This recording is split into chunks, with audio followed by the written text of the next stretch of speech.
eu vou compartilhar a minha tela convosco, só para deixar aqui este pano de fundo, vocês veem?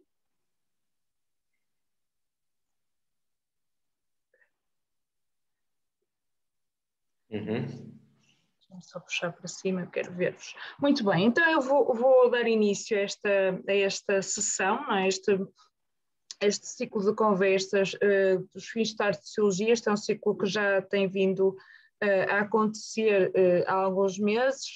Os investigadores do Instituto de Sociologia têm proposto alguns temas para debate, temas que estejam de alguma forma relacionados com a sua própria agenda de investigação, que tenham trabalhado, ou então temas que, como é um pouco o caso, que os interesse de uma forma mais exploratória e que queiram ver discutidos, e por isso convidam outras pessoas que possam partilhar connosco reflexões e informações. Portanto, nós temos aqui connosco hoje a Aida Valerro.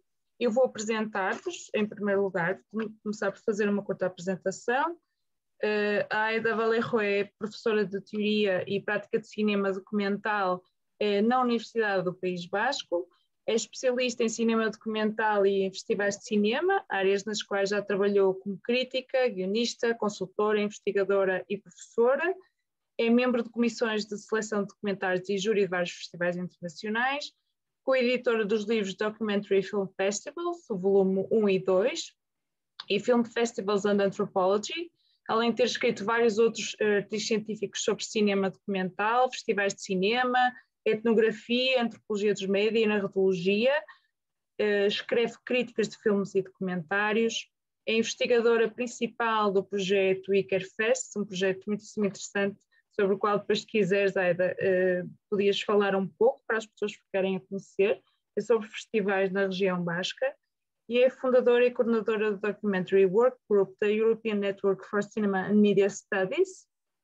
da qual também faço parte. É professora e investigadora convidada de universidades europeias, várias, como a Universidade de St. Andrews e a Universidade de Glasgow, entre várias outras. É ainda coordenadora dos prémios universitários da Academia de Cinema Europeu em Espanha. A Aida vai estar aqui a fazer uma apresentação inicial juntamente comigo, e depois temos dois convidados com os quais vamos conversar e que estão ligados a dois dos principais, mais preeminentes festivais portugueses. Portanto, eu passo a apresentar a Joana de Sousa, que é programadora e realizadora. Desde 2011 pertence ao coletivo criativo e plataforma artística Rabbit Hole. Em 2012 foi agraciada com uma bolsa para frequentar o mestrado internacional Doc Nomads em realização documental. O seu filme de tese, Betal, foi exibido em diversos festivais nacionais e internacionais. Colabora desde 2015 com o DOC Lisboa, Festival Internacional de Cinema, na área da programação. No final de 2019, integrou a direção do festival e desenvolve atualmente a pós-produção de uma curta-metragem de ficção, filmada em 2020 com o apoio da Fundação GDA, produzida por Primeira Idade. E o Miguel Dias, que é diretor da Cooperativa de Produção Cultural Curtas-Metragens CRL, desde 1997, com um papel muito importante na programação, distribuição e produção de curtas-metragens. É também diretor e programador do Curtas Vila do Conde, Festival Internacional de Cinema, e da Agência Portuguesa de Curtas-Metragens, que é a agência responsável pela promoção, venda e distribuição internacional de curtas-metragens em Portugal. Portanto, em Portugal não, portuguesas, não só em Portugal. Feita a apresentação,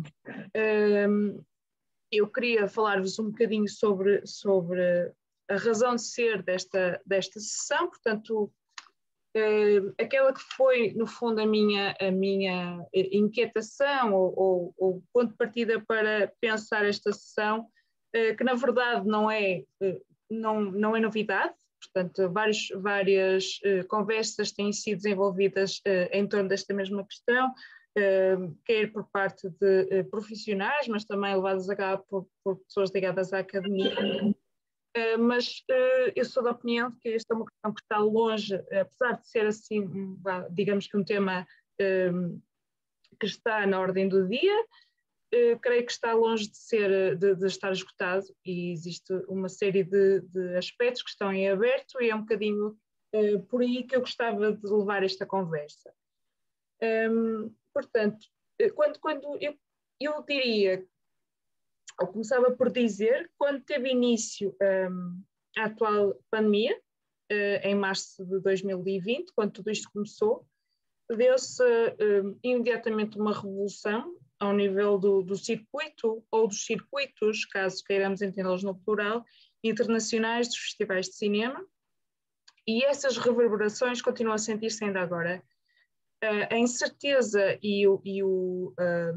causada pelo medo e pelas consequências de uma pandemia nunca antes vista ou vivenciada na era contemporânea, e pandemia ou situação essa vivida cotidianamente, dia a dia, obrigou a que todas as esferas da vida, tal como as conhecemos, tivessem de ser reequacionadas. Entre tantas dimensões da nossa existência que foram abaladas, a esfera cultural foi sem dúvida uma dessas dimensões, e tem conhecido simultaneamente um momento atravessado, um momento de crise e um momento de mudança profunda e de reconfiguração. Ou seja, o impacto da pandemia e do consequente confinamento foi muito significativo no mundo cultural, no universo da indústria cinematográfica e, claro, no que nos traz aqui hoje, na esfera dos festivais de cinema. Agora, em 2021, quando a pandemia já conheceu diferentes ciclos ou diferentes vagas, o que estamos a assistir é uma retoma progressiva da atividade. Mas esta retoma tem acontecido, como sabem, aos poucos, a passo e passo, varia consoante o país, acontece em articulação com os políticos locais, acontece em articulação com as autoridades de saúde. No entanto, pressente-se que esta esfera, ou nesta esfera, como noutras, aliás, há mudanças que eventualmente vieram para ficar. Portanto, daí eu ver isto como uma oportunidade também, uma oportunidade de repensar e reequacionar uma série de questões. Uma oportunidade para reformulações e para que se faça uma avaliação crítica dos formatos de produção, dos formatos de circulação e de exibição de cinema. Mas é também uma época, ou tem sido uma época de resistências. E foi um pouco para conversar em torno dessas questões que eu acabei por pensar em organizar esta conversa e trazer-vos para aqui. Os festivais de cinema, como se sabe, são peças centrais que servem para compreender o modo como evoluíram os movimentos artísticos e estéticos, as cinematografias nacionais e também o pensamento sobre a própria arte cinematográfica. Por isso, refletir sobre esta temática não será nunca demais, sobretudo num período em que muitas mudanças estão a ocorrer, como já referi. Nos festivais circulam filmes, mas também circulam autores, críticos, agentes culturais, agentes sociais e, em particular, no caso dos festivais mais pequenos, estes dirigem-se a uma determinada comunidade, não é? Uma comunidade concreta, uma comunidade imaginada. Eu vou buscar este conceito, que é um conceito, ou na senda do conceito de Benedict Anderson, que foi repescado por muitas pessoas no âmbito dos estudos sobre os festivais de cinema ou sobre grandes eventos em geral. Portanto, desde março de 2020, com o início da pandemia, todos nós assistimos, incrédulos e incrédulas, ao cancelamento e ao adiamento de alguns dos grandes festivais de cinema internacionais. Grandes festivais de categoria A. Alguns foram adiados, mas preferiram manter o formato físico, outros foram cancelados, como sabem, outros passaram por um formato exclusivamente online, outros ainda optaram por uma versão híbrida. Todas estas opções resultaram de estratégias singulares que têm que ver com a oferta específica de cada um dos festivais, com a sua missão, com aspectos de natureza mais institucional, com características ou aspectos logísticos ou organizacionais, mas também com os públicos a que estes se dirigem preferencialmente. Os motivos possíveis para as estratégias adotadas são inúmeros e estas foram diversas. Enquanto investigadora, interessou-me sempre este pressuposto de que os festivais de cinema pudessem ser analisados como eventos não estritamente culturais. Ou seja, a par do evento cinematográfico que também me interessa, tem-me interessado como objeto de estudo os públicos dos festivais que ocorrem estes eventos. Os receptores dos objetos que são exibidos, aqueles e aquelas para os quais se programa e que usufruem dos festivais de cinema nas suas múltiplas vertentes, cinematográfica, social, territorial, como entidades que também contribuem para definir identidades e definir estilos de vida. Isto é aquilo que mais me tem interessado. E ao longo das minhas pesquisas deparei com alguns estudos de cariz socioantropológico que também se focavam nestes aspectos, ou que tinham particular interesse por estas dimensões, como aquele que vou referir porque é um estudo já com alguns anos, mas continua a ser uma referência para mim, do sociólogo Emmanuel Letis, um sociólogo francês que fez um estudo sobre o Festival de Cannes no início deste século. Porque ele argumentava que não só o formato festival podia ser encarado como um motor de democratização cultural, no sentido em que os seus participantes aprendem a valorizar a dimensão cultural, como também cumpria de alguma forma um papel de mediação cultural, levando a que muitos dos seus frequentadores se transformassem eles próprios eles utilizam a expressão futuros prescritores culturais, ou seja, eles próprios pessoas capazes de exercerem essa função de mediação cultural entre as pessoas do seu círculo de sociabilidades. Portanto, e este conceito interessou-me sempre bastante, esta ideia dos festivais poderem exercer uma espécie de uma pedagogia informal, e influenciar vivências e influenciar trajetórias de vida. Portanto, nesse aspecto, um festival de cinema é muito diferente de um equipamento cultural tradicional, não é? Na medida em que, como ele se repete regularmente, repete-se de forma cíclica, acaba por acontecer num determinado, ou reorganizar-se ciclicamente num determinado espaço, num determinado tempo, ele possibilita que os públicos participem mais de perto da vida cultural, do meio cinematográfico, não é? Debatendo, refletindo, promovendo a sua literacia fílmica e a sua autonomia enquanto públicos, mas também promovem a constituição de comunidades de gosto específicas, gravando identidades nessas mesmas comunidades. Portanto, isto para dizer o quê? Esta introdução. Há uma dimensão que, a meu ver, interessa saber até que ponto terá sido definitivamente afetada ou não com esta transição total ou parcial dos festivais para o online. Se pensarmos os festivais como espaços de efervescência coletiva, como diziam, como referiam alguns dos primeiros sociólogos que se interessaram por estas questões, não é? Espaços onde se expressava, onde se expressa e consolida um determinado sentido de comunidade, nós devemos tentar entender até que ponto é que isso foi abalado com a pandemia, não é?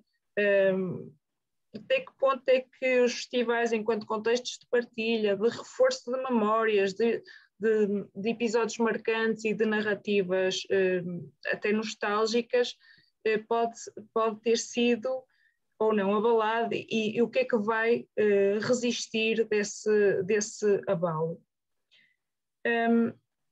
Portanto, um dos aspectos que foi mais referenciado por pesquisadores e críticos e organizadores de festivais, depois logo me dirão se concordam comigo ou não, do que foi lendo foi o facto da passagem para o online subtrair aos festivais essa dimensão, subtrair essa ideia de experiência comunitária no visionamento de filmes.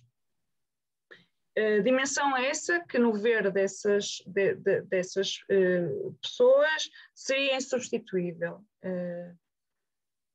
Mas também surgiram outras narrativas e outras perspectivas sobre essa mesma questão. Não é? Portanto, durante este período, o streaming e as plataformas de video on demand, as plataformas de canais de televisão e outros sites que disponibilizam conteúdo de média online floresceram. Isso também, existem vários dados que o indicam.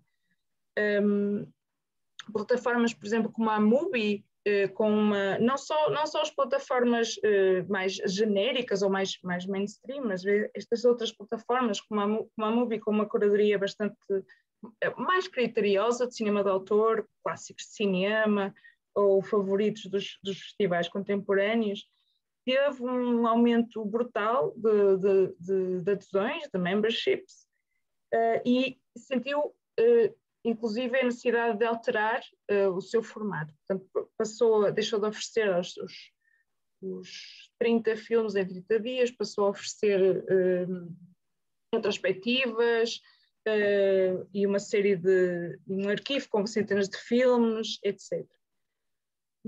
Houve quem defendesse que existiam outras formas de encontro de públicos além do tradicional encontro físico presencial, não é?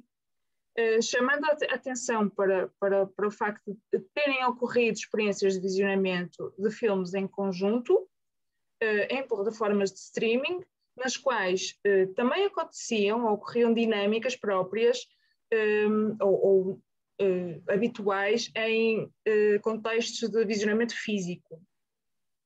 Portanto, a questão que fica, e que a meu ver interessa explorar, é se o visionamento online consegue ou não reproduzir em alguma medida que seja este sentimento comunitário que existe nos festivais físicos, ou se isso é absolutamente absurdo e impossível,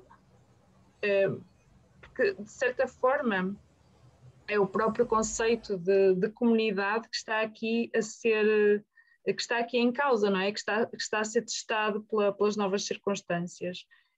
De resto, outras vantagens foram apontadas, a transição dos festivais para as plataformas online, geralmente vantagens ou questões ligadas à acessibilidade, como o facto de o online tornar acessível conteúdos a pessoas que muito provavelmente não teriam a oportunidade de estar fisicamente nos festivais de cinema, e dessa forma diluindo fronteiras, diluindo obstáculos geográficos, não é?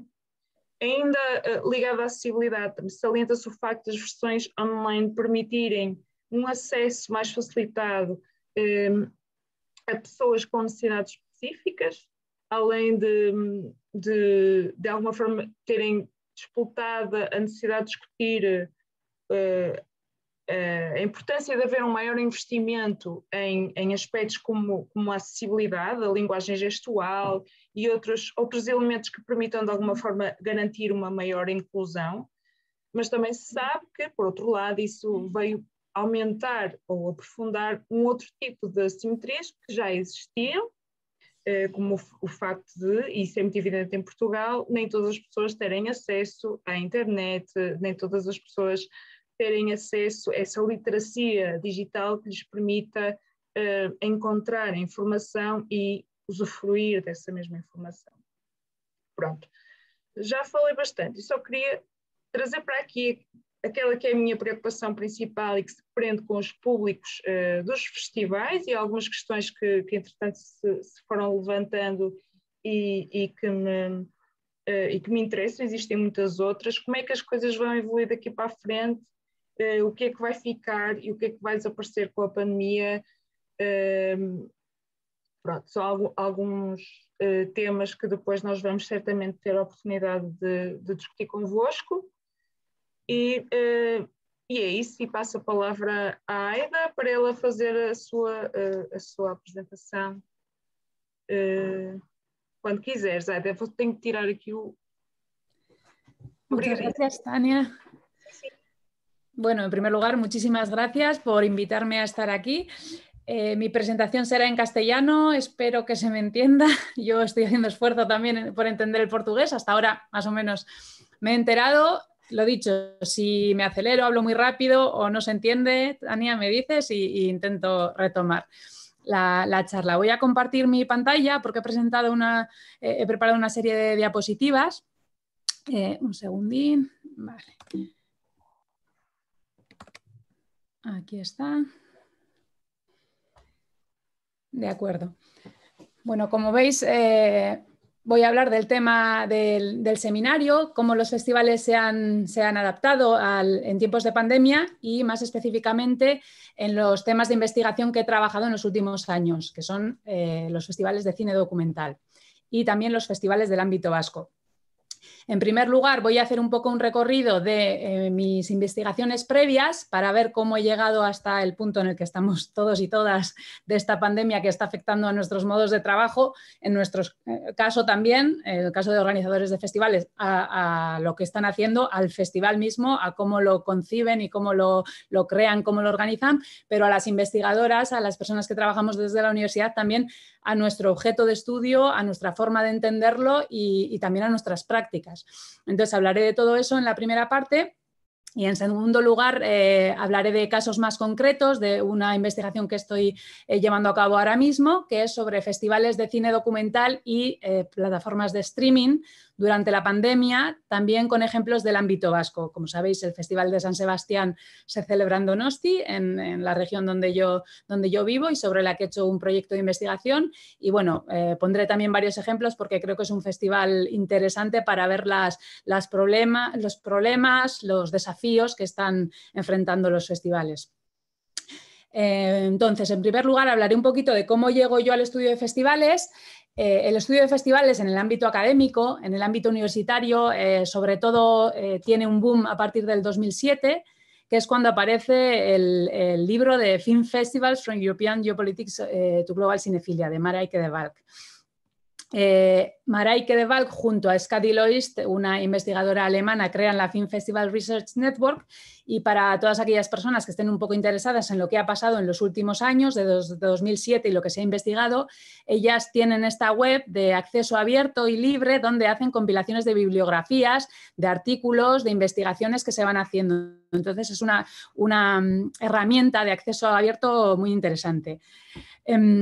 En lo que respecta a mi investigación, yo en 2012 termino mi tesis, lo que quiere decir que estuve desde 2007, 2004 realmente visitando festivales y realizando la recopilación de datos para este trabajo, y lo que analizo es el circuito de festivales de cine documental.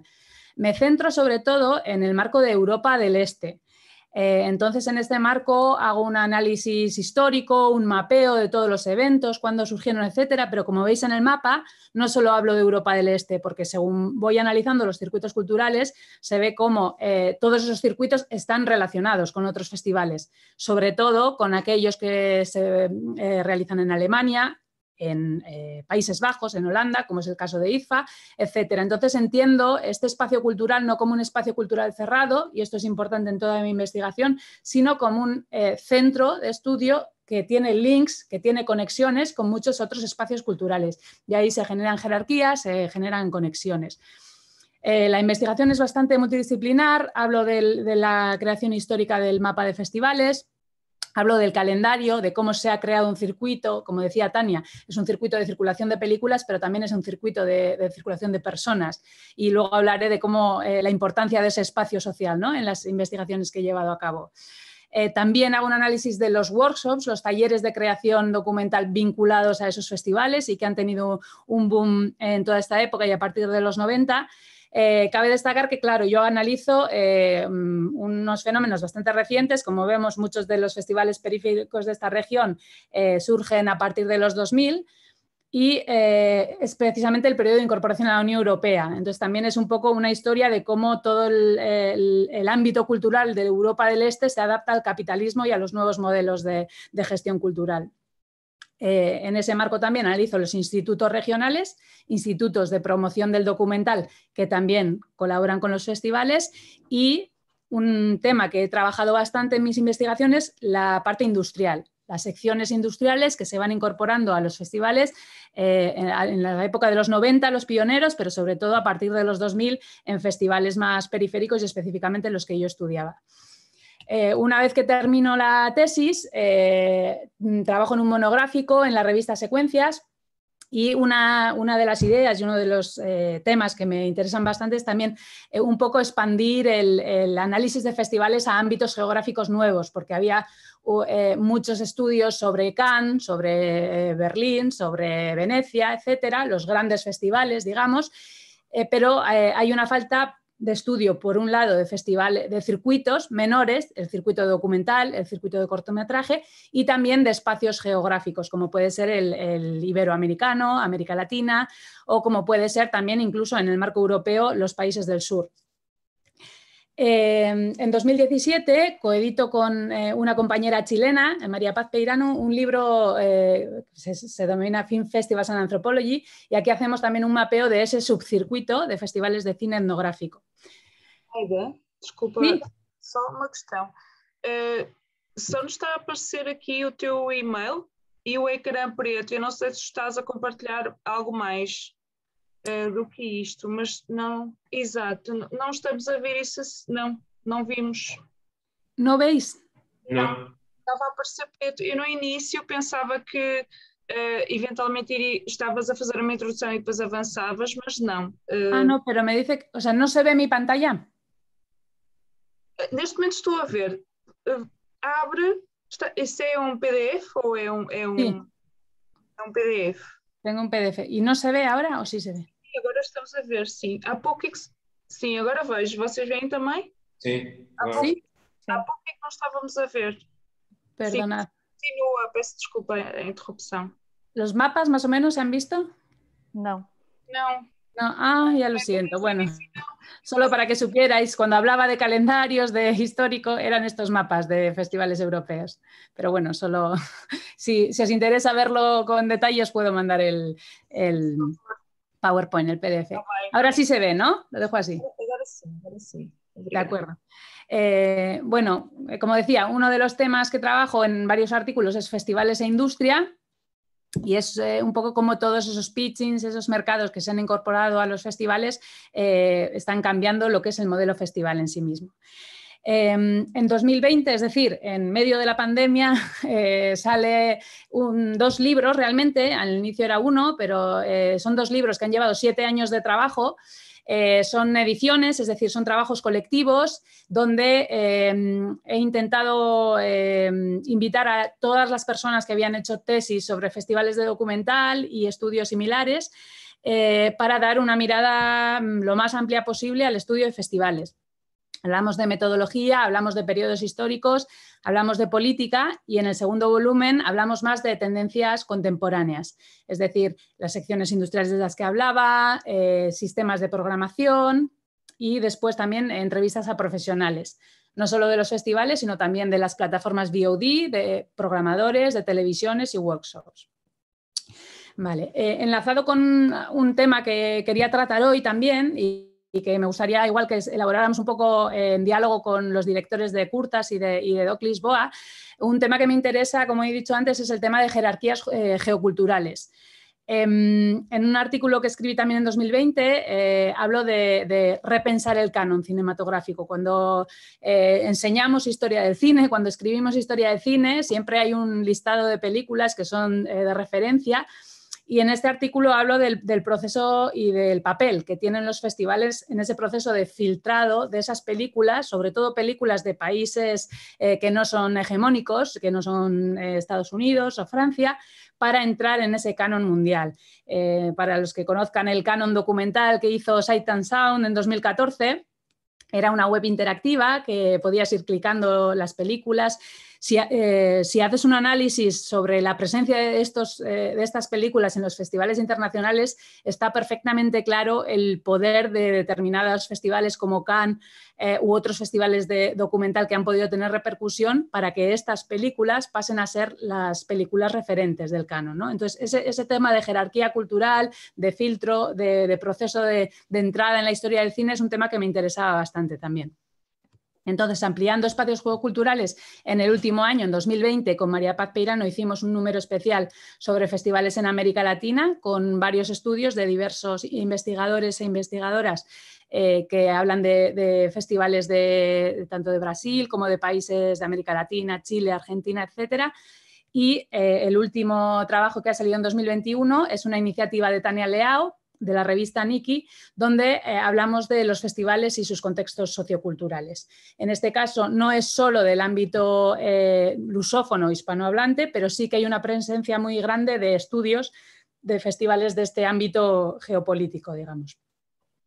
Tania ha comentado antes que también he desarrollado un proyecto de investigación de festivales en el ámbito vasco. Bueno, yo soy del País Vasco, supongo que conocéis la región. En este caso, la idea era un mapeo también, identificar todos los eventos, todos los festivales que había en nuestra región. También en la zona vasca que está al otro lado de la frontera, en la parte francesa, porque, por ejemplo, el tema del idioma, el euskera, el idioma vasco, hay festivales especializados en ese idioma en esa región. Entonces, nos parece también un tema relevante como espacio cultural y de circulación de películas y, en este caso, también de películas en idiomas minoritarios. Bueno, estamos trabajando en un mapa interactivo para que sea disponible a toda la población, ese mapa de todos los festivales. Y esta es una cuestión también que interesa y que tiene que ver con lo que vamos a hablar ahora de la pandemia, de las nuevas tecnologías, de cómo llegar a los públicos.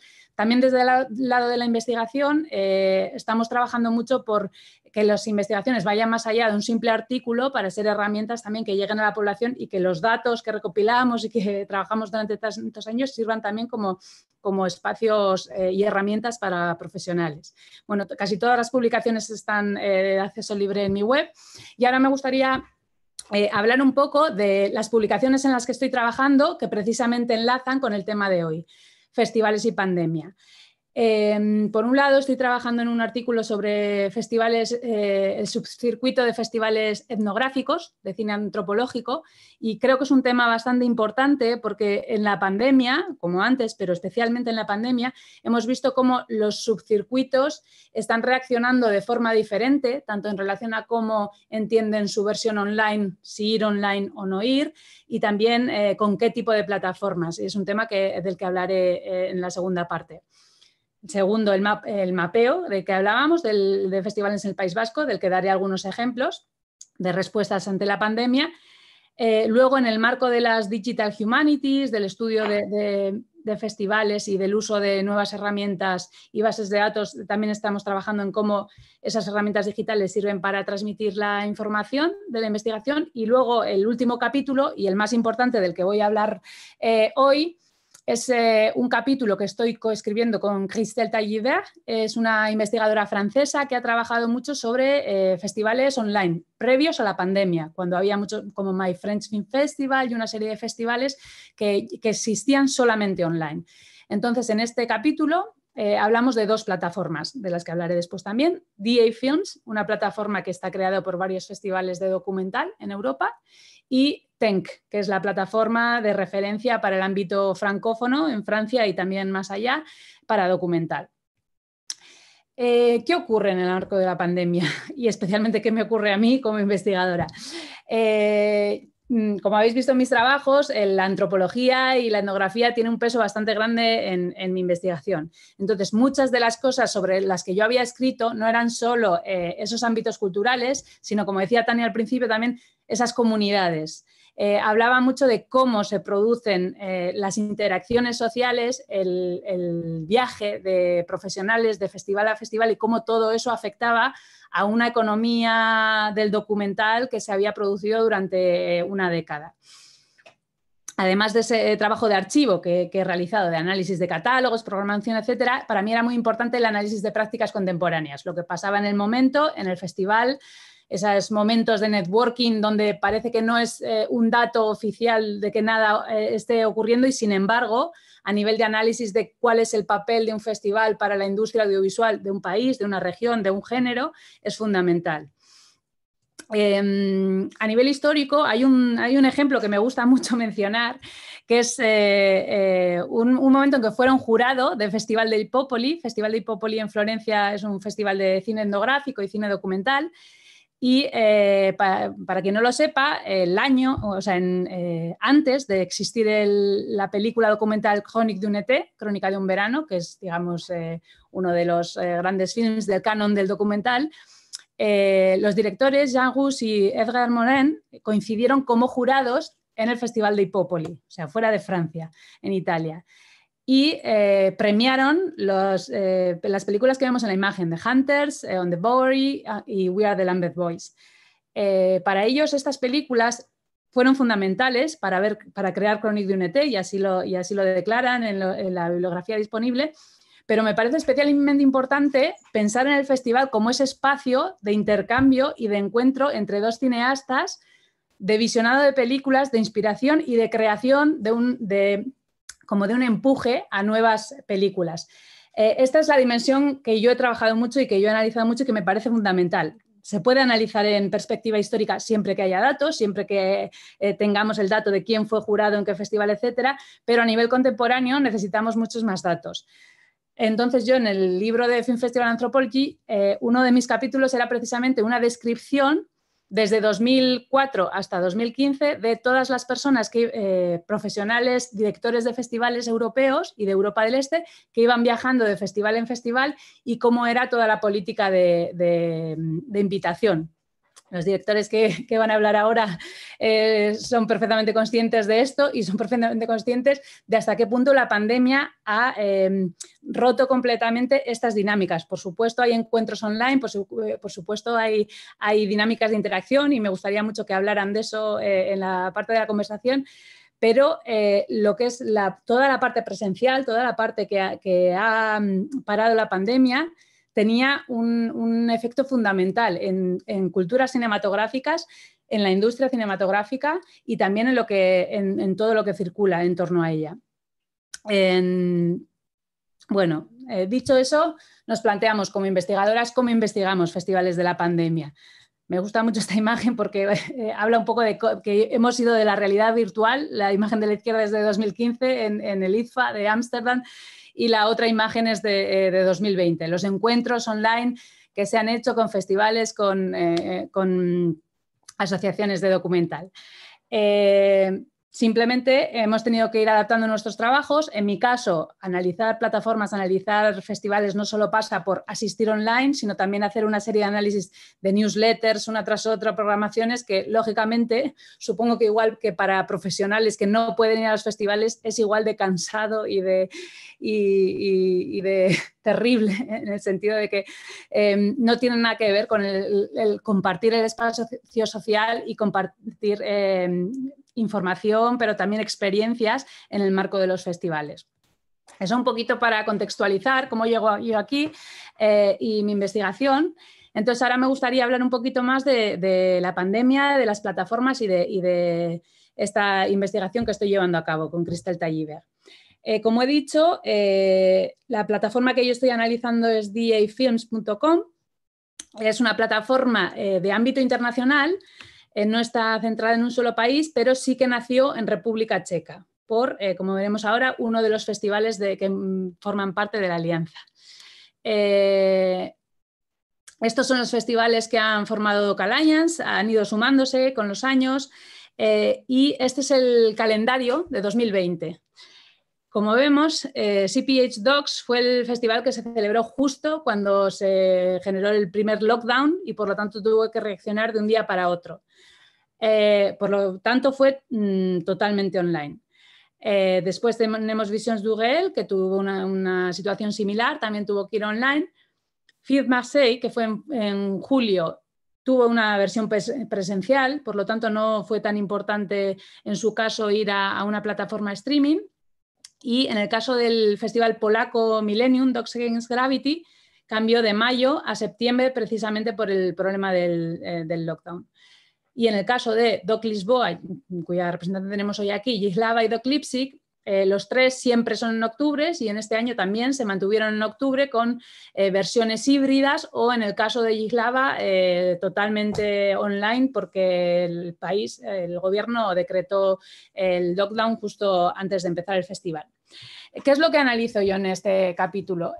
¿Cuáles han sido las alianzas de todos estos festivales con distintas plataformas para mostrar su programación online, para convertirse a esos modelos híbridos.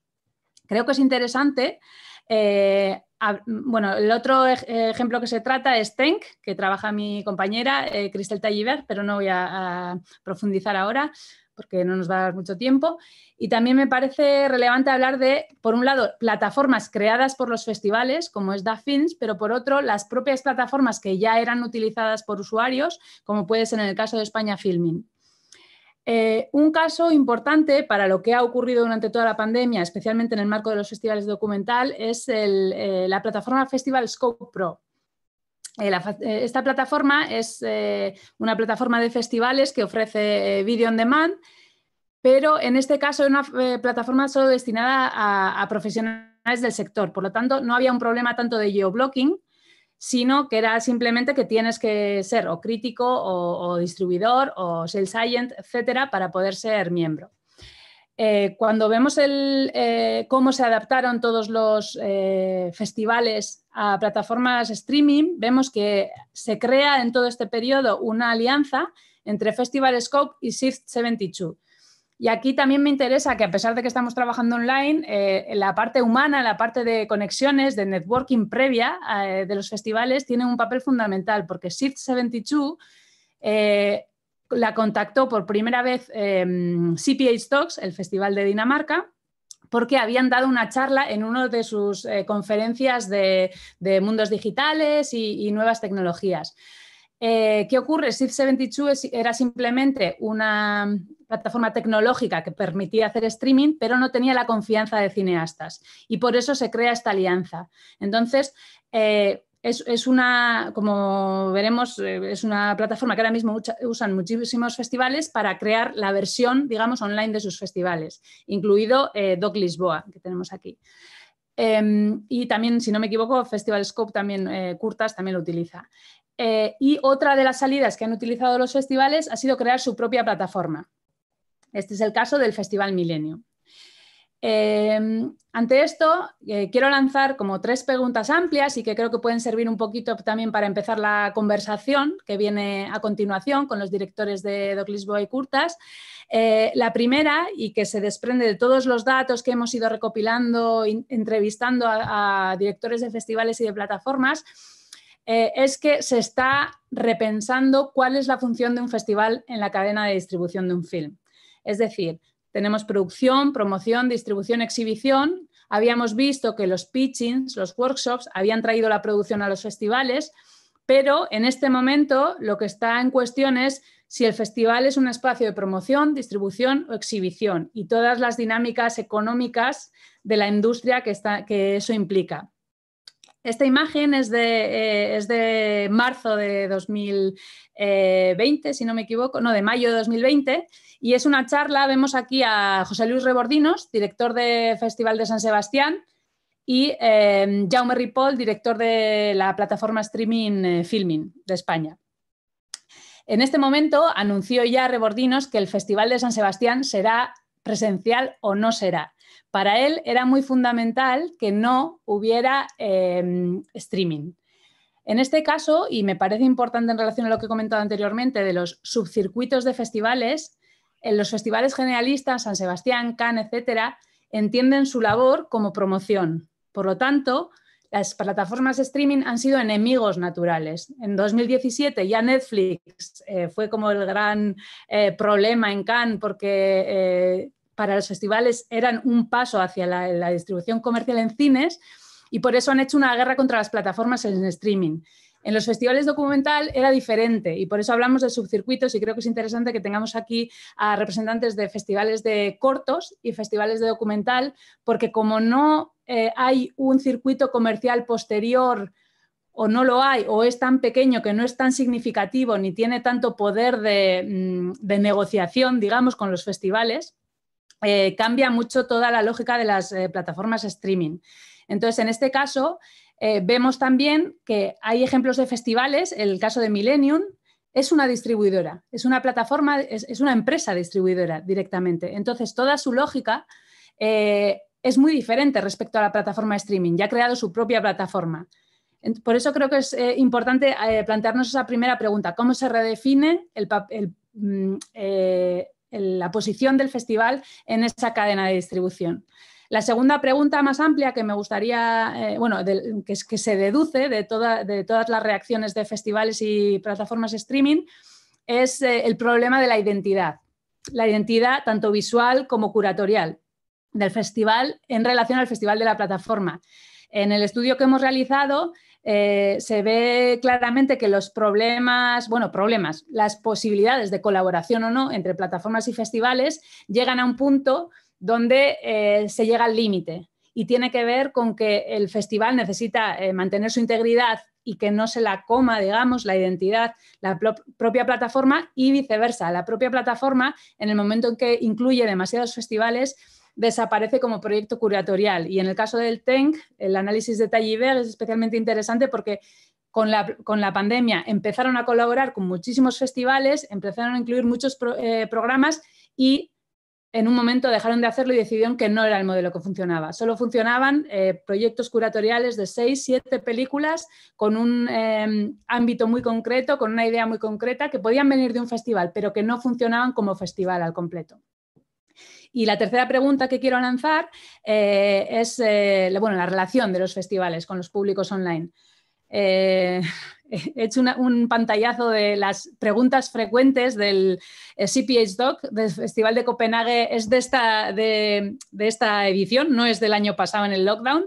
O sea que un año después, si veis las preguntas, son preguntas tan básicas como ¿qué es el festival? ¿Cómo veo las películas? Es decir, todavía las audiencias no acaban de entender ni acaban de encontrar su camino en los festivales. Entonces, en este ámbito, creo que es importante ver cómo se ha jugado con los espacios lingüísticos o nacionales estatales.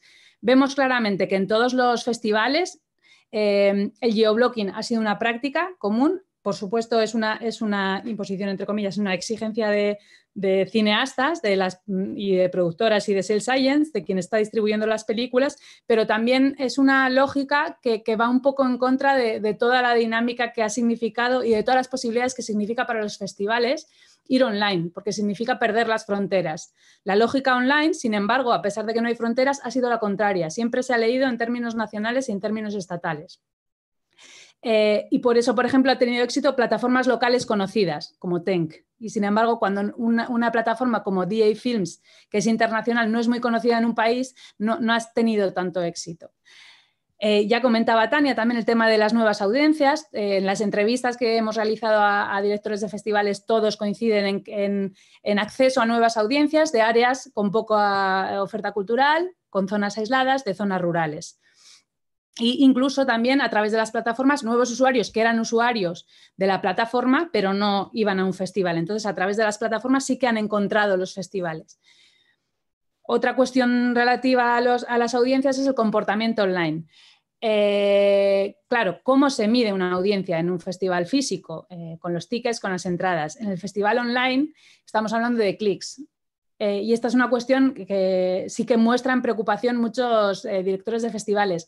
El abandono de la proyección online es mucho más común que el abandono de la proyección en sala. Y además se radicalizan todas las prácticas en sala.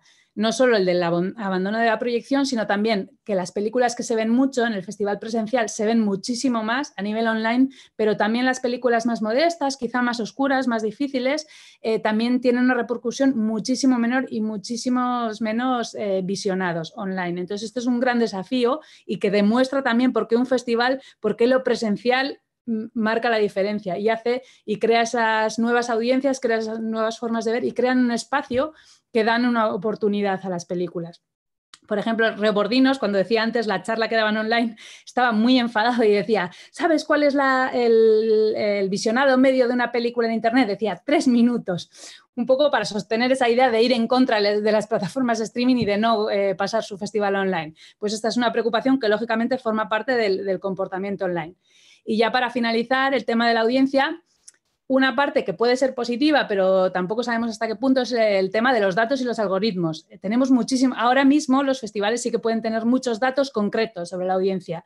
Origen, localización, lo que decíamos antes, ahora saben que vienen de un área rural concreta o que están accediendo desde una ciudad u otra, cuánto tiempo de visionado, pero el tema es cómo utilizar estos datos y no estar sujetos a la dictadura del algoritmo, que haya más visionados de películas más fáciles o más promocionadas y menos de las que no haya, puede llevar a que cambien los criterios de programación hacia modos más comerciales y a esa dictadura del algoritmo, ¿no?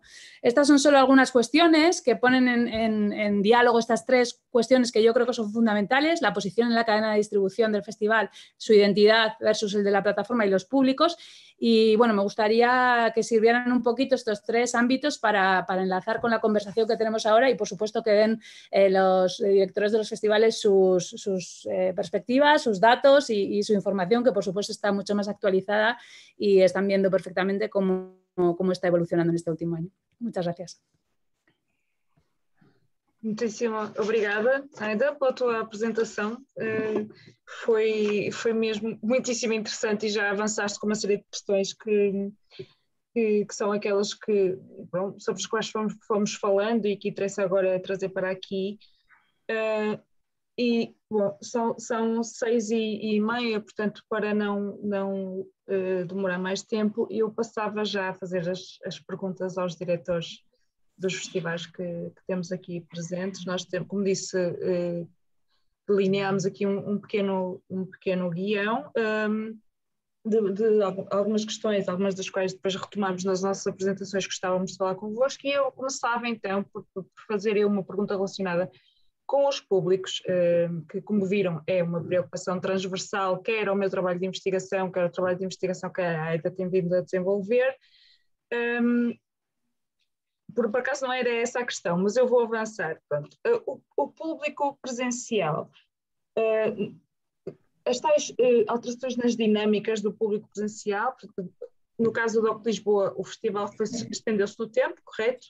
Se bem entendi, teve partes do festival que aconteceram apenas exclusivamente online, outras partes que foram presenciais. No caso do Curtas, o que aconteceu foi que houve um adiamento da data original do festival e depois ocorreu fisicamente, mas híbrido, porque também teve várias coisas a acontecer online no mês de outubro, se não estou em erro.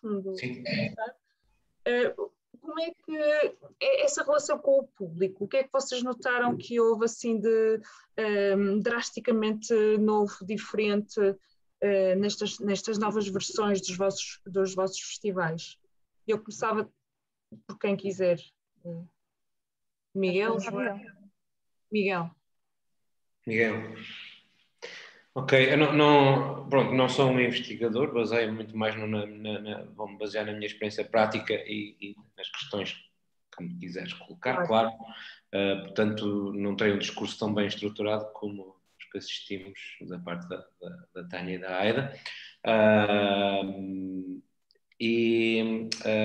Bom, relativamente à questão, na minha opinião, os festivais baseiam-se sobretudo na criação de condições para que uma enorme quantidade de pessoas se encontrem em volta do cinema, e nós podemos distinguir o público daquele público anónimo normal, mas também de todos aqueles que se encontram nestes eventos críticos, programadores, investigadores, produtores, exibidores, distribuidores, os próprios realizadores, claro, e os técnicos. Portanto, o público de um festival acaba por ser todo esse, porque depois na sala, nas cadeiras, não distinguimos uns dos outros. Tudo isso é o público. Portanto, e os festivais baseiam-se também na celebração do cinema enquanto um espaço de fruição, de uma forma artística que acho que só faz sentido com um ecrã grande e numa sala escura, não é? E onde esses desconhecidos de variadas proveniências se sentam lado a lado, não é? Para assistir.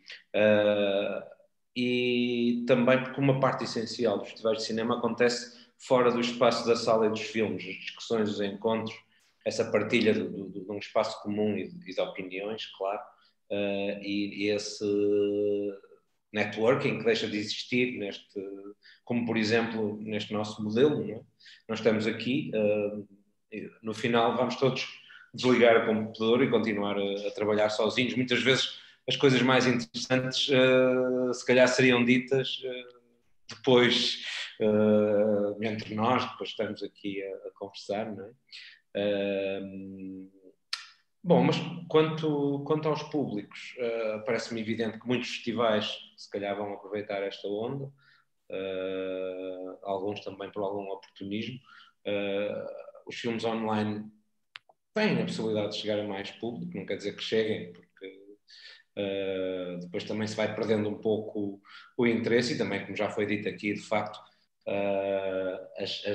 as diferenças evidentes que acontecem entre onde os filmes que mais vantagem ganham são aqueles que já eram filmes mais badalados, muito mais ainda que nas exibições normais. Isso não, acho que não vem a favor nem do público nem de ninguém, mas de facto, pronto, com os festivais conseguirem apresentar esses filmes, chegam a mais público, têm mais receita e têm sobretudo pessoas que aceitam de bom grado esta nova experiência. E tudo isto de facto não passa de uma aceleração de um movimento que já tinha começado anteriormente, com estas plataformas, com a Netflix. A Aida lembrou aqui até como as coisas mudaram quando ainda há poucos anos nos lembramos dessa guerra do Festival de Cannes em relação às plataformas e à Netflix, e hoje até são eles que ganham os Oscars. Portanto, há aqui uma mudança que já estava a ser preparada antes, para além da descoberta do negócio dos festivais por parte das plataformas, como deste aqui o exemplo, Aida, do Shift 72, que foi a plataforma que o Curtas também utilizou na sua versão online.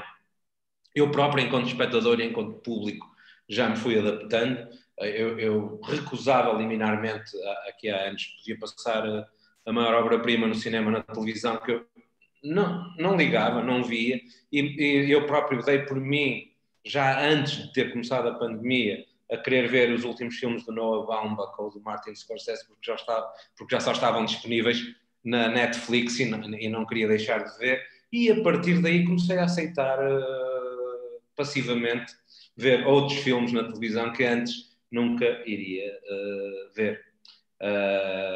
Neste momento, isto está numa altura em que também pode haver um certo esgotamento de todo este sistema, não é? Eu próprio praticamente já não me inscrevo em festivais. Às vezes há exceções, como a Berlinale ou o Cannes, porque estarão ali novidades que me interessam para a programação, e eu é assim que vejo o uso das plataformas como algo para uso estritamente profissional. Por exemplo, como eu estava aqui a referir, para a seleção dos filmes. Depois também há outra parte dos encontros profissionais e desses públicos que fazem parte daquilo que chamamos a indústria do cinema ou os seus vários campos profissionais, em que eu acho que aqui ainda vai existir um maior oportunismo por parte dos festivais. Isto vai-lhes dar uma poupança considerável de dinheiro. E, além de tudo, vai ser uma decisão bastante aplaudida até pela maior parte dos observadores. Isto porque transformam essa opção também um pouco disfarçada de preocupações ambientais e ecológicas, porque, como se sabe, hoje em dia as próprias viagens começam a ser mal vistas porque deixam então o seu rastro na destruição do planeta, e estamos em riscos que todas essas experiências se possam perder. No nosso caso, digamos que o público foi aquilo esperado, reduziu-se mais ou menos para metade. Também as cadeiras disponíveis na sala eram só metade, mas sobretudo onde perdemos muito foi o outro público profissional, porque no nosso caso acabamos com todas as restrições e dificuldades relativamente a viagens, acabamos por ter na parte profissional quase apenas os realizadores e os críticos e produtores portugueses, alguns espanhóis, mas muito pouca gente também. Também não, é verdade que também não estávamos a fazer convites a toda a gente como antes, até porque não queríamos, no caso de haver um novo fecho de fronteiras, naquela altura, outubro, novembro, a coisa começou a piorar de novo e a coisa estava iminente, não queríamos ficar com a responsabilidade de ter pessoas aqui que não pudéssemos, a dada altura, repatriar, sei lá. Mas é algo que, enfim, vai continuar este ano, até porque ainda tudo é uma incógnita ainda, mas espero que, portanto, este ano vamos ter uma versão híbrida ainda com o online e com o cinema físico. E também outra coisa que nós fizemos foi repetir a competição nacional o ano passado em várias cidades, incluindo Lisboa, Porto e Faro, para... Terão réplicas, não é? Do festival.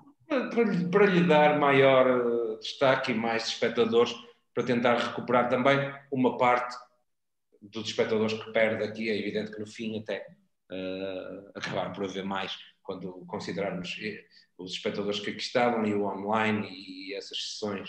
Mas tudo isso, no meu entender, será para abandonar assim que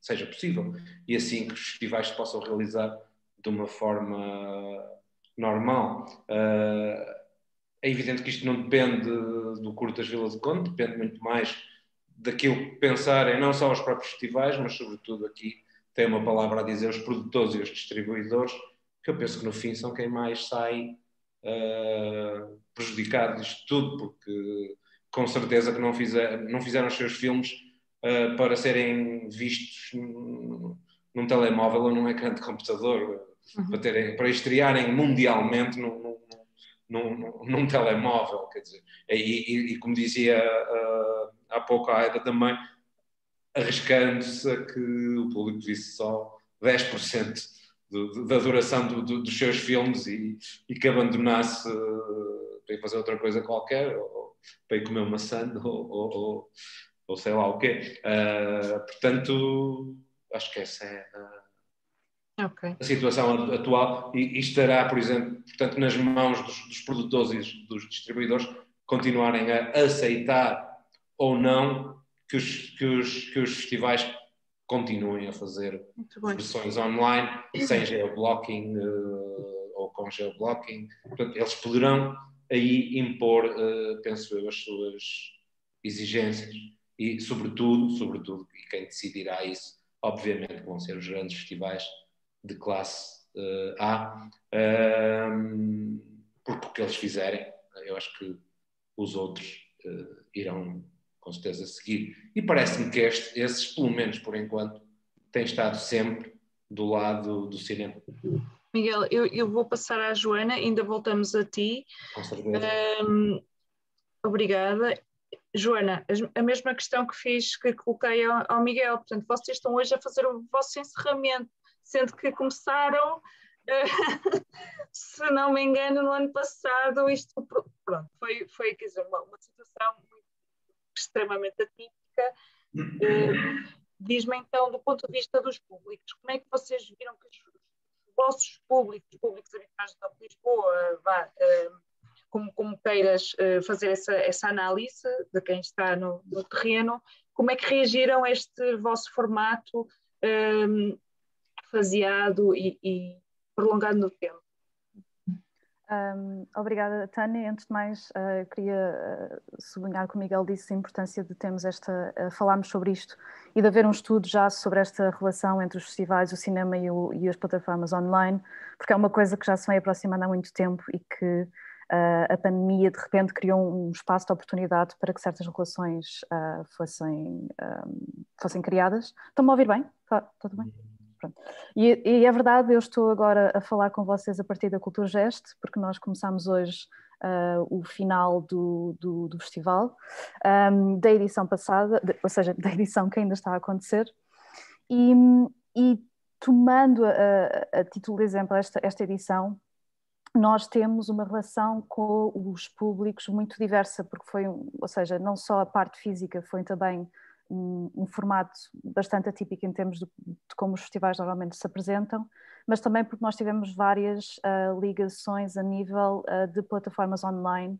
Nós usámos plataformas diferentes, com intuitos diferentes. Isso também, de repente, fez-nos ver que há também contextos diferentes de como se relaciona, como é que o público se relaciona com essas próprias plataformas online que o festival usou. Nós, à partida, quando a pandemia começou, como nós acontecemos em outubro, nós tivemos um bocadinho mais de tempo para nos prepararmos do que festivais que aconteciam na primavera, e foi nossa ideia logo inicial. Nós não sabíamos muito bem como é que a pandemia ia evoluir, não havia dados, ou seja, é uma situação sem precedentes. Mas pensávamos, ok, pelo que os estudos dizem, em princípio, em outubro e nos próximos meses, poderá haver flutuações da gravidade da pandemia, e então como é que nós conseguimos adaptar-nos a flutuações, sendo que um festival que acontece em 11 dias é um bloco enorme, nós apresentamos cerca de 300 filmes em várias salas em Lisboa, e é um monolito, ou seja, é uma coisa que não é muito fácil de adaptar e de mover e de transformar quando já de repente a máquina já começou a acontecer. E era para nós também importante que acontecêssemos em sala, na medida do possível, porque era para nós importante manter essa relação com as próprias salas com as quais nós trabalhamos em Lisboa, principalmente aquelas que são salas de rua, ou seja, como o Cinema Ideal, que são salas que já apresentam várias fragilidades como funcionam e como existem, e que com a pandemia, obviamente, sentiram também esse estado frágil, tornou-se ainda mais grave, e para nós era importante continuar a manter essa relação com essas salas e apresentar, os filmes em sala, fazer as estreias e também manter esse espaço de encontro e de partilha, porque para nós como o Miguel estava a dizer, os filmes podem ser vistos online. Um filme, ou seja, a informação é transmitida, o filme pode ser visto online, mas ver um filme acarreta também toda uma experiência para além desse ato de ver, e que não é só, obviamente, eu sentir o filme em conjunto e a dinâmica que isso cria, mas também haver a interação com o realizador, ou haver esse sentido de não eficiência, que há esta questão para mim, e que tenho estado a participar em vários festivais online, é eficiente, ou seja, eu vejo o filme online, eu tenho conversa, eu consigo estabelecer um certo tipo de dinâmica, mas depois há todo um espaço de encontros espontâneos ou de encontros fortuitos que não acontece no online. Porque, como o Miguel estava a dizer, a conversa acaba e desligamos, e não há esse espaço liminar de experiência que acontece fisicamente, esses entretantos que acontecem quando o festival acontece em sala. E, portanto, nós decidimos optar por este formato estendido no tempo modular, por exatamente podermos adaptar muito mais facilmente a estas flutuações e novas medidas e tudo o que pudesse influenciar os horários e as salas, mas acreditávamos, quando nós começámos a definir este formato, que esses módulos pudessem acontecer fisicamente. Ok. E, portanto, em outubro, novembro e dezembro conseguimos acontecer nas datas que tínhamos previsto, com algumas alterações de horário, porque em Portugal houve essas definições ao fim de semana, não ter os espaços estarem fechados a partir da 1. E fisicamente nós apercebemos que mesmo dadas as restrições e haver certas limitações, o público estava bastante participativo e engajado, mesmo, por exemplo, o DOC Lisboa sempre teve sessões às 10 da manhã, mas muitas vezes essas sessões eram para ou um público escolar, que vinham as turmas, ou para um público cinéfilo ou de indústria, que aproveitava para ter mais tempo para ver filmes ao longo do dia. Mas nós reparámos agora com este novo formato que havia um público a querer ver filmes às 10 da manhã, ao fim de semana, E isso foi uma surpresa bastante agradável para nós perceber como é que também o público teve abertura para se adaptar eles próprios também aos seus métodos de participação no festival. E, portanto, essa relação com as salas e fisicamente aconteceu de uma maneira bastante similar a uma experiência normal de festival. Nós conseguimos, foi um sucesso da nossa parte, manter a identidade do festival, mesmo não apresentando a programação dentro de um espaço curto de tempo, porque isso era um desafio, como é que estes 6 meses do festival vai ser considerado o DOC Lisboa e não só uma programação contínua de uma sala da Culturgesto ou do Cinema Ideal. E para isso nós não tivemos as secções habituais, porque as secções habituais servem para, de certa maneira, naquela panóplia de 300 filmes, construir caminhos e ajudar as pessoas a guiarem-se na programação. E então cada módulo tinha uma programação em específico que apresentava era um bocadinho mais, não diria temática, mas um bocadinho mais orientada na maneira como os filmes se ligavam entre si, mas aberta o suficiente para que pudesse haver outras... Qual é o tema? Sim. E portanto aí conseguimos que as pessoas considerassem à mesma o DOC Lisboa, mesmo no formato tão atípico. Nós, à partida, nós tínhamos uma programação durante outubro e novembro online. Nós usámos a DA Filmes, fazemos parte da DOC Alliance, é uma plataforma com a qual nós trabalhamos e que sempre apresentámos programas na DA Filmes, durante o festival ou nas semanas a seguir. E nós apresentámos aí, temos uma experiência interessante, porque nós costumamos apresentar lá programas em retrospectiva. E este ano nós apresentámos programas em retrospectiva e não só, apresentámos também uma programação de filmes contemporâneos, neste caso dos Verdes Anos, que são filmes de realizadores europeus de contexto escolar ou primeiríssimos filmes. E a programação que correu melhor em termos de público, de participação, foi os programas em retrospectiva. Porque naquela programação há filmes ou de realizadores conhecidos ou de temáticas mais faladas ou participadas que puxam o público para depois ver a programação daquele foco. Enquanto que filmes, ainda por cima dos Verdes Anos, ou seja, de realizadores anónimos para um público, criar essa atração para as pessoas chegarem e quererem consumir aquele programa foi um bocadinho mais complicada. Ainda por cima, sendo a DA Filmes, como a Aida estava a dizer, ou seja, é uma plataforma internacional, não tinha uma ligação direta ao nosso público cá em Lisboa, cá em Portugal. E então, embora através do DOC Lisboa, obviamente, nós criamos uma ligação para a DA Filmes, a própria DA Filmes, o público da DA Filmes não estava completamente preparado para consumir uma programação tão grande do DOC Lisboa. Essa foi a nossa primeira experiência online. Depois, há a parte da experiência online que é diferente, que é para a indústria. Nós temos uma parte do festival que é called Nebulae, que é chamada Nebulae, para que tem atividades de indústria, masterclasses, performance, pitchings, atividades de networking, tudo relacionado para a indústria e que aconteceu completamente online.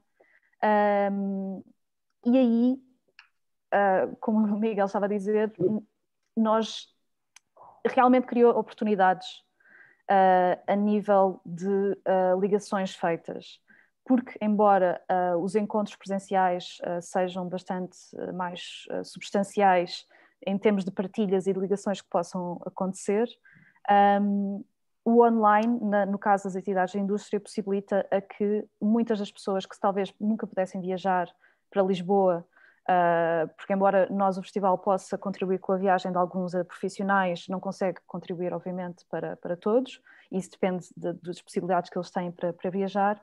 E então aconteceu que nós conseguimos criar ligações com muitos realizadores ou produtoras que ou estão a começar ou simplesmente não participam de uma cadeia de produção que tenham os meios necessários para conseguir viajar para Portugal. E aí foi bastante interessante as ligações que conseguimos criar com a América Latina, com a África, com a Ásia, que por causa do próprio custo das viagens seria muito difícil para eles, até no mundo normal, conseguir vir à Europa e especificamente a Lisboa. Então isso foi interessante porque conseguimos realmente ter muito mais profissionais envolvidos e criar ligações que se calhar nunca teriam acontecido se acontecesse fisicamente, mas sempre dentro daqueles parâmetros da eficiência. Portanto, há reuniões que acontecem, a pessoa conhece a pessoa na reunião, mas não há o happy hour ou o coffee break para se calhar conhecer outra pessoa que não tenha sido já delineada essa ligação. E uma coisa que eu depois reparei nos outros festivais, que houve nas atividades da indústria uma tentativa de emular a vida real e criar uma espécie de realidade virtual e festas online e essas coisas que não resultam. Pelo menos a minha experiência pessoal, não resultam. Festas, cocktails, pronto. Não resulta porque, obviamente, um cocktail e uma festa é porque tu estás fisicamente com essas pessoas e estás a partilhar esses entretantos. E uma festa online isso não acontece, também por causa das dinâmicas, ou seja, há uma pessoa que fala e as outras pessoas, se falarem ao mesmo tempo, de repente ninguém ouve nada. Então, nós não fizemos nada disso, nós tivemos, ou seja, interações online dentro de certas etiquetas. Eu sou uma pessoa que viveu grande parte da sua vida online também. Eu sou do tempo dos fóruns e desses sítios onde se partilhavam experiências, e sempre que a vida digital tem a sua etiqueta, tem os seus ritmos, as suas dinâmicas específicas em linguagens, que cada vez que se tenta emular a vida real no mundo digital, isso não corre bem. Pronto. E portanto nós não fizemos isso e é uma coisa que não vamos continuar a fazer. E depois tivemos outra relação online com o público que foi no início de 2021. Não estávamos toda à espera que a situação em Portugal ficasse tão má. E então nós, após uma discussão bastante grande, decidimos passar parte da programação para uma plataforma online. Isto veio-se não só porque nós não sabíamos, dados os números, quando é que as salas voltariam a abrir. O festival tem compromissos ou seja, estruturas de apoio, seja estruturas de apoio europeus, ou o ICA, ou a Câmara Municipal, ou seja, temos compromissos de calendário, além de que também, a dado ponto, nós iríamos estar a atropelar outros festivais que acontecem ao longo do ano, não só em Lisboa, mas em Portugal inteiro. Portanto, ou seja, tínhamos que, precisamos de terminar o festival eventualmente. E então passámos parte da programação para online. Nós tentámos ao máximo nós fomos lançando à medida que também sabíamos mais concretamente o que é que haveria de acontecer. E tentámos ao máximo que estreias mundiais de filmes portugueses ou filmes muito específicos, que a experiência em sala é bastante importante, como por exemplo vamos ter agora às 7 a estreia de uma cópia restaurada de James Banning, ou filmes mais longos. Tentámos atrasar o máximo possível essa tomada de decisão para que surgisse a oportunidade de apresentar em sala, que é o que está a acontecer agora. E quando passámos para a plataforma online, decidimos usar uma plataforma não a DA Filmes, exatamente porque não funcionou essa ligação com o público local, e entramos em contato com o Festival Scope, que tinha esse acordo com o Chief 72.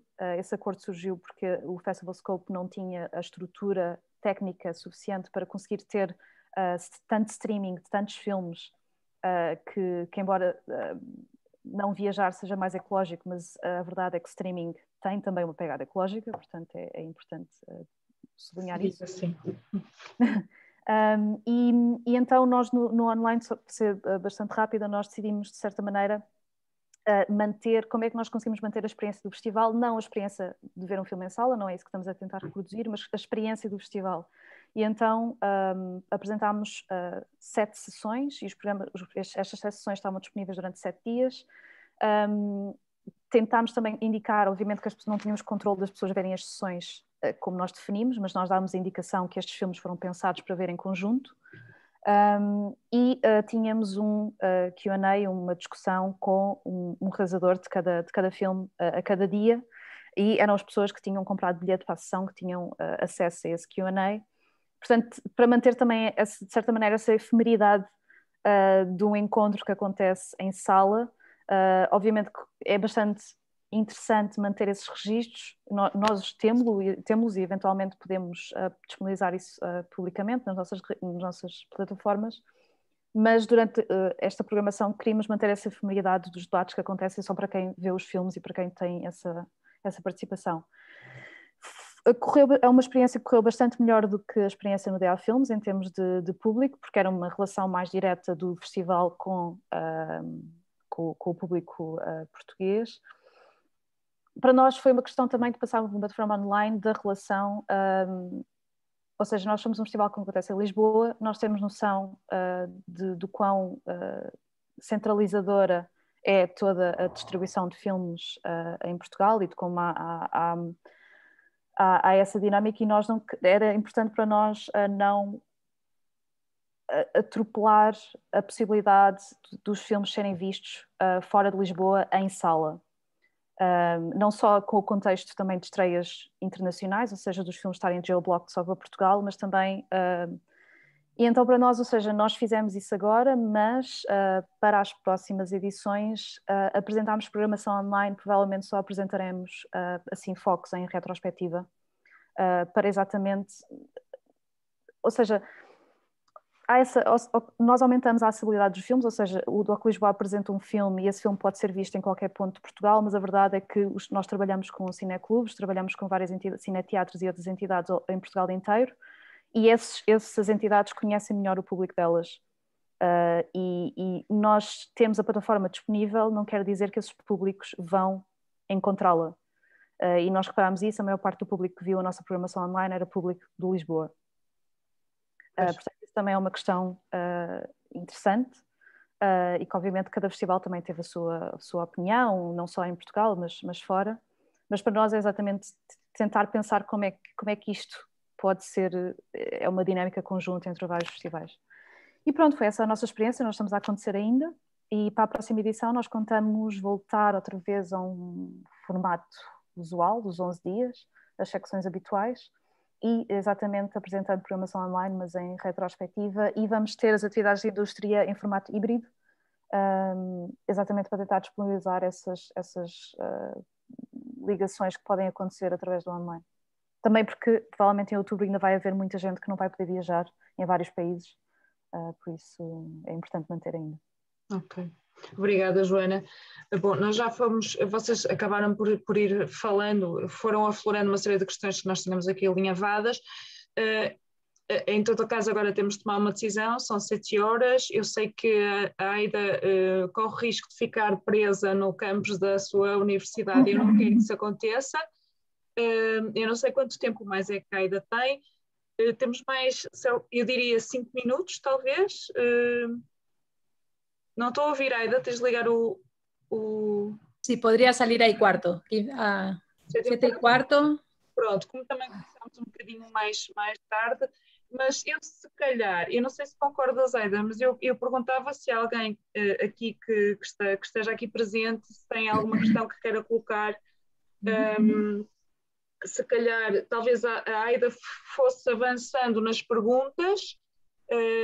Agora escolhes a pergunta que achares mais apropriada para esta reta final. Se alguém tiver mais alguma questão entre as pessoas que estão aqui presentes, eu peço que a deixes no chat, está bem? No bate-papo, e eu depois devolvo para os nossos convidados. Força, Aida. Primeiro pergunta ao público. Eu pedi às pessoas para deixarem no chat, no bate-papo, caso tiverem alguma pergunta. E eu passava para ti, passava-te a palavra para tu concluires com uma questão daquelas que nós fomos formulando que consideres mais importante. La verdad es que han respondido a muchos de los temas que habíamos planteado. Me interesaba el tema de las jerarquías culturales que apuntaba antes y ya han comentado que, por ejemplo, en las secciones industriales sí que ha habido oportunidades de contacto con América Latina, con otros países. Entonces, aunque pensábamos que igual iba a ser un problema, parece que no, que es lo contrario, los festivales. Entonces, sí que me interesa, volviendo a los públicos, como no se ha podido invitar tanto a profesionales o a sectores más de la industria, tengo la sensación que los festivales han tenido quizá más tiempo y también más necesidad de pensar en públicos locales, de pensar en lo nacional, en cómo acceder. No sé si ha sido el caso, pero me gustaría saber bueno, qué opinión tienen tanto desde Curtas como desde DOC Lisboa. O sea, ¿ha habido más tiempo en pensar en la audiencia local, más allá de profesionales de prensa, etcétera, que es un gran tema para los festivales todos los años? Este año que no podían viajar los invitados internacionales, ¿ha habido más volcado en lo local? Se eu posso começar? Sim. Não. Nós já temos... eu penso que é a nossa preocupação maior todos os anos e nunca poderíamos ter uma preocupação ainda maior com os públicos locais e regionais, porque essa já é, desde o início, a principal preocupação do festival. Aliás, eu acho que, para começar, um festival só faz sentido se começar pelo seu próprio público local e que não seja apenas um OVNI onde aterram profissionais do mundo inteiro, mas que não haja qualquer ligação à comunidade. Enfim, há muitos festivais que não pensarão assim, mas para mim essa é a minha principal preocupação e por isso, por esse motivo, não podia ter feito mais, porque já é o que fazemos sempre. Eu concordo com o Miguel, ou seja, nós também a possibilidade de nós, a nossa procura de acontecermos fisicamente também foi porque exatamente queremos manter essa ligação com o público de Lisboa, ou o público que vem a Lisboa para ver o DOC Lisboa.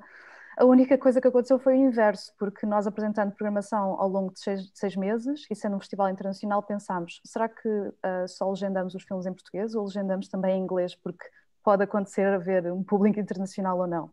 E, portanto, decidimos manter as legendas em inglês. Portanto, a nossa preocupação, ou seja, obviamente, basicamente com o público, o nosso público daqui, da comunidade, mas será que existe também um público internacional que acompanha o festival assim neste formato? E nós, para quem conseguisse vir e quem vive cá, que não entende porque não lê português, fizemos isso. Tânia, ¿quieres seguir o hago otra pregunta? Bom, sim, lá estava. Vocês complicaram aqui esta nossa organização, porque, entretanto, foram muitos pedidos e foram respondendo. Bom, eu, assim, mesmo para finalizar, eu perguntava em relação. Bom, isto até seria uma pergunta que a Aida poderia ter feito, mas bom, eu gostava de saber que alterações é que vocês identificam no trabalho nos festivais em consequência da pandemia, ou seja, houve um conjunto de atividades, digamos assim, que deixaram neste período, não fizeram sentido, não é? Ou deixaram de existir. Como é que vocês geriram isso? E essa transformação foi profunda. Como é que geriram essa questão do trabalho nos festivais? O que é que entendes? O nosso trabalho? Por favor. Como? O nosso trabalho. Não, o que eu quero dizer é o trabalho, as pessoas que trabalham, os profissionais que estão ligados ao festival, que fazem parte da estrutura da organização do festival, uma série deles, um conjunto dessas pessoas, nestas circunstâncias, talvez passam a desempenhar funções que não são funções tão relevantes em contexto de pandemia. Eu penso, por exemplo, em alguém que está responsável pelos convidados, que pode ter que tem um trabalho muito mais diminuto, e por outro lado as pessoas ligadas à comunicação e a toda esta relação com as plataformas, de repente têm um acréscimo brutal de trabalho. Como é que vocês geriram isto internamente? Como é que isso aconteceu? Tens toda a razão. Houve vários trabalhos que, por exemplo, se nós tínhamos 2 pessoas a tratar de questões relacionadas com convidados e alojamento, passamos a ter só uma, por exemplo, porque era suficiente para as pessoas que nos visitavam, mas não é só aí, também nos carros e nas pessoas nos motoristas da frota, digamos, de automóveis do festival também eram menos, houve algo, e no acolhimento dos convidados também, por exemplo, e houve também pessoas contratadas para novas funções, como as que disseste, como por exemplo aquelas relacionadas com as plataformas e com o seu funcionamento. Claro que sim, foi uma adaptação que se teve que fazer, mas normal, não causou, penso eu, grandes problemas. E deu-nos uma aprendizagem para... A verdade é que nós tivemos mais tempo, muito mais tempo para afinar essas questões, porque todo o festival estava pensado para ser realizado em julho, e ao passar para o mês de outubro houve um período de adaptação, não é? Não houve grande problema. E este ano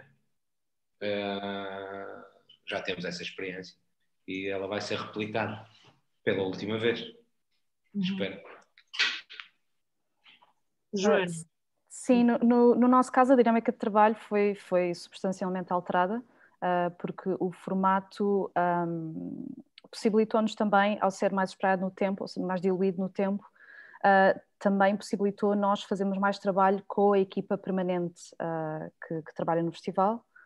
Nós temos departamento de coordenação de programação, direção de produção, comunicação, e que um festival que acontece em 11 dias são contratadas pessoas que trabalham temporariamente porque há um acréscimo de trabalho condensado no tempo.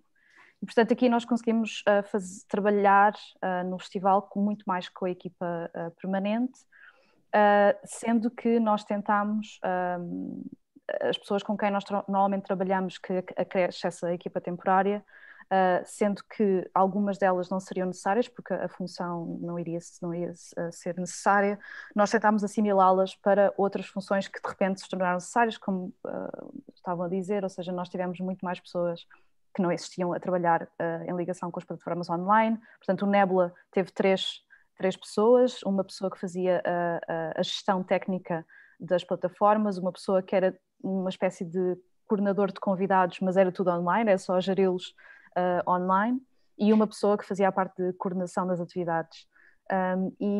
Pronto, a dinâmica foi mesmo muito diferente, ou seja, todas aquelas pessoas que de certa maneira eram necessárias para tratar ou de convidados presencialmente ou de transportes, tudo isso, ou seja, nós não fizemos essas contratações temporárias, mas surgiram outros trabalhos que foram sendo necessários ao longo do tempo, e também foram incluídas algumas pessoas na equipa, como por exemplo a direção técnica, que teve que trabalhar durante 7 meses neste caso, e que trabalhou durante uma temporada em part-time, porque como também era diluído no tempo, não havia uma carga de trabalho tão grande, portanto foi possível essa pessoa trabalhar em part-time, mas durante mais tempo. E outra coisa que nos afetou bastante foi termos que trabalhar em teletrabalho. Nós passámos o verão inteiro em teletrabalho, continuamos em teletrabalho, embora agora algumas das pessoas vão ao nosso escritório por causa de gestão de cópias, receber os DCPs e todas essas questões. E para nós o mais desafiante foi como é que nós conseguimos manter essa dinâmica e partilha da equipa e manter o estado de espírito e a coesão da equipa trabalhando online. E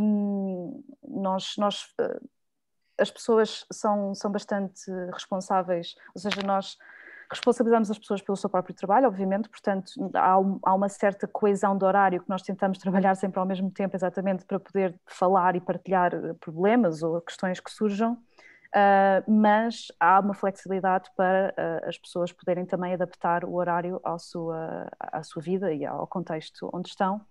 Isso também...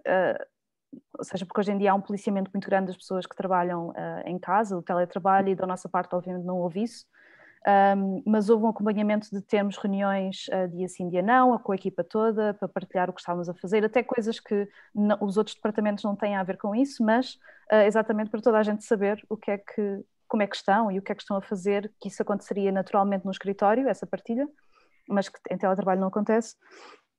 E também tentar, de certa maneira, ou seja, manter o espírito de equipa também informalmente e combinarmos Zooms informais, onde pudéssemos discutir e partilhar coisas nossas que não relacionadas com o trabalho, porque isso é importante. Obviamente uma equipa não é só máquinas eficientes de fazer festivais, mas também essa dinâmica. Portanto, sim, foi isso. Ok. Muitíssimo obrigada. Não sei se a Aida quer acrescentar mais alguma coisa. Bom, temos aqui algumas pessoas a agradecer e a pedirem a apresentação da Aida também. Depois se a Aida puder partilhar comigo, eu posso reencaminhar a apresentação. Não sei se queres concluir, Aida. Nada, bueno, simplemente agradecer a vosotros y vosotras haber venido. Para mí ha sido muy, muy interesante el intercambio, espero que para el resto también. Lo dicho, el PDF, si dejáis el email nos encargamos de enviároslo, y para cualquier cosa también, bueno, si queréis os dejo el mail por si alguien quiere entrar en contacto. Aida Vallejo, este es el mail de mi universidad. Sí, pues en el chat. Y un placer y espero que el año que viene nos veamos físicamente. Okay. Eu queria agradecer-vos a todos a presença, foram amorosos estarem aqui até esta hora e ainda por cima estivemos mais um pouco, foi muito importante esta conversa, muitíssimo interessante. Eu volto a sublinhar que a conversa vai estar disponível depois online e eu farei divulgação disso mesmo. Sei que hoje foi um dia complicado e que coincidiu com uma série de outros eventos e outras situações que tornaram mais difícil algumas pessoas estarem aqui, que estavam e estão muito interessadas em ouvir a conversa.